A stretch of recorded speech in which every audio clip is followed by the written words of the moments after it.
చూస్తున్నారు కదా, మరో ఇంటికి వచ్చాము పాకిస్తాన్ కాలనీలోనే. మరి చూడండి, ఈ పెచ్చులు ఇవన్నీ ఊడిపోయినాయి. ఎప్పుడు కట్టించారో ఏమో తెలియదు. మరి వీళ్ళు ఎప్పటి నుంచి నివసిస్తున్నారో వాళ్ళ మాటల్లోనే అడిగి తెలుసుకున్నాం. నమస్తే అండి, మీ పేరు? శేషండి. ఎప్పటి నుంచి ఉన్నారండి మీరు ఇక్కడ? 40 సంవత్సరాలు పెట్టుకుంటున్నాం. అప్పుడే కట్టించున్నాయండి? అప్పుడు అది ఆక్రమించుకునే స్థలం అండి ఇది. అలాగే ఉంటున్నాం, బాధలు వచ్చినా అలాగే ఉంటున్నాం. ఇప్పట్లో మళ్ళీ ఏదో దేవుడి దేవాలు ఏదో పట్టాలు ఎత్తున్నారు అనుకుంటూ వెళ్ళాము. తీరమ్మ తెలంగాణ ఆ కాగితం పెట్టరా, ఈ కాగితం తీసుకురా, అది తీసుకురా అని అడుగుతున్నారు. మేము ఏదో చిన్న తరహా మనుషులు ఇప్పుడు తెచ్చుకునే ఒప్పుకోడు లేదు మాకు. ఇంకా వస్తే రాని లేకపోతే లేదని ఇంకా అలా కూర్చున్నాం. ఇంకంతకన్నా ఏం చేస్తాం? అసలు కాగితాలు మా దగ్గర ఇంటి పన్ను ఉందండి, ఇంటి పన్ను ఉంది, కరెంట్ బిల్లు ఉంది. మా నాన్నగారు చనిపోయిన డెత్ సర్టిఫికేట్ ఉంది. మా నాన్నగారి పేరు మీద వస్తున్నాయి ఇంటి పన్ను, కరెంట్ బిల్లు అన్నీ కూడా. ఇంకా ఆయనదే తీసుకుని వెళ్ళాను. ఇక నీకు ఇంకా మా దగ్గర ఇంకేం లేదు, ఏం చేస్తాం? అసలు పాకిస్తాన్ కాలనీ అని పేరు ఎందువల్ల వచ్చిందో మీకు ఏమన్నా ఐడియా ఉందా? ఈ పాకిస్తాన్ కాలనీ అంటే పెద్ద పూర్తిగా మాకు తెలియదండి.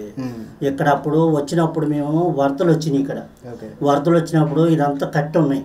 కట్టి ఉంటప్పుడు అందరూ వెళ్ళి దూరితే మేము కూడా ఒక గదిలోకి వచ్చాము. ఇక అలా ఉండిపోయాము. అంతే. ఇప్పుడు ఆధార్ కార్డులో కూడా పాకిస్తాన్ కాలనీ అని ఉంది కదా, దానివల్ల మీకు ప్రభుత్వం నుంచి ఏమన్నా వస్తున్నాయా? ఏమి రాలేదండి. కాకపోతే అంటే ఇప్పుడు ఈ మధ్యలో పేరు మార్చారు అన్నారు. భగీరథ కాలనీ, బెంగిర కాలనీ పెట్టారంట. అదండి పొజిషన్. అందరితో మన రాసుకుని వెళ్ళారు. అదండి పొజిషన్. అది మారిందా? ఆధార్ కార్డులో ఎక్కిందా భగీరథ కాలనీ అని? ఇంకెక్కలేదు అనుకుంటాను. ఓకే, నాకు తెలియదు స్పష్టంగా. ఇగో ఈ పట్టా కోసం ఎన్నోసార్లు తిరిగాను. ఇస్తే పోను లోన్ అని వస్తే కట్టుకుందామని మేము చూస్తున్నాం. వాళ్ళు అంటున్నారు ఈ కాగితం పట్టరా, మీ నాన్న సర్టిఫికేట్ తీసుకురా, మీ అన్నయ్య సర్టిఫికేట్ తీసుకురా, ఈ కాగితం పట్టరా, ఆ కాగితం పట్టరా అని ఇస్తున్నారు.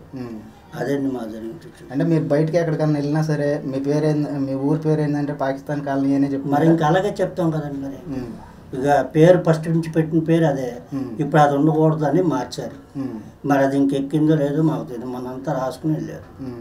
అప్పుడు అట్లా అంటే ఎవరన్నా ఏంద్ర బాబు పాకిస్తాన్ కాలనీ ఏంద్ర అని అందరూ భయపడ్డారండి.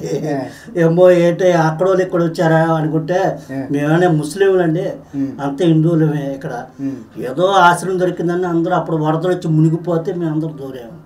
ఇక దూరతం 40 సంవత్సరాలు దాటిపోయింది.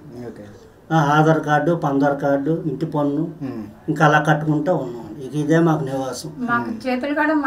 ఇంక ఇత్తేది ఇవ్వటం, లేకపోతే మీ రోడ్డు మీద కూర్చోవడం. అది మాకు వచ్చి ఇక అది ఎప్పుడు పడిపోతాయి ఏంటో మాకేం తెలియదు.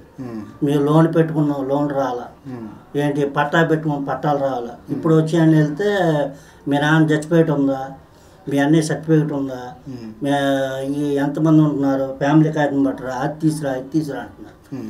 అంటే నా పరిస్థితి ఏం బాగోలేదమ్మా, ఏదో ఖర్చు చేసి పెట్టండి, ఏదో నా పరిస్థితి ఏం బాగోలేదు అని నేను అన్నాను. ఓకే, మీ అబ్బాయా? మీ అబ్బాయి. ఏం చదువుకున్నారమ్మా? డిప్లొమా. ఇప్పుడు సర్టిఫికెట్లో కూడా మీకు అదే పాకిస్తాన్ కాలనీ అనే ఉందా? ప్రకాష్ నగర్ అని ఉంది. ప్రకాష్ నగర్ అని. ఆధార్ కార్డులో ఏముంది? ఆధార్ కార్డులో పాకిస్తాన్ కాలనీ అని ఉంది. మరి నీకు అబ్జెక్షన్ ఏం పెట్టలేదా మీకు చదువుకునే? ఇప్పుడు ఎక్కడికన్నా జాబ్కి వెళ్ళినప్పుడు కూడా మీరు అప్లికేషన్ పూర్తి చేస్తారు కదా, దాంట్లో పాకిస్తాన్ కాలనీ అనే పెడతారా? ప్రకాష్ నగర్ కానీ పాకిస్తాన్ కాలనీ కానీ పెడతారు. అంటే చాలామంది అంటున్నారు పాకిస్తాన్ కాలనీ అని పెడితే మాకు జాబ్స్ ఏం కూడా రిజెక్ట్ చేస్తున్నారు అని చెప్పి చాలామంది చెప్పారు. మరి మీకేమన్నా అట్లాంటివి ఏమన్నా ఎదుర్కొన్నారా? నేను ఇప్పుడు దాకా ఇంకా నాది ప్రజెంట్ ఇయర్ అయింది. సో మొత్తం మీ సర్టిఫికేట్లో అయితే ప్రకాష్ నగర్ అని ఉంటుంది, పాకిస్తాన్ కాలనీ అని ఉండదు. ఓన్లీ ఆధార్ కార్డులో అయితేనే పాకిస్తాన్ కాలనీ అని ఉంటుంది. ఓకే, మరి దీనివల్ల మీరు ఏమన్నా ఇబ్బంది పడతాం అలాంటిది? పాకిస్తాన్ కాలనీ అనే ఉంటే బాగుంటుంది అనుకుంటున్నారా, లేకపోతే భగీరథ కాలనీ ఉంటే బాగుంటుంది అనుకుంటున్నారా? నాకేదన్నా పర్లేదు, దానివల్ల ఏమి ఇబ్బంది కలగలేదు కాబట్టి మాకేం పర్లేదు. ఇబ్బందికరంగా లేదంటే మరి పాకిస్తాన్ అంటే మనకు శత్రు దేశం కదా, ఇబ్బందే కదా. చేంజ్ చేసినా ఓకే. పాకిస్తాన్ కాలనీ అంటే ఇంకా అలా రాము కదా.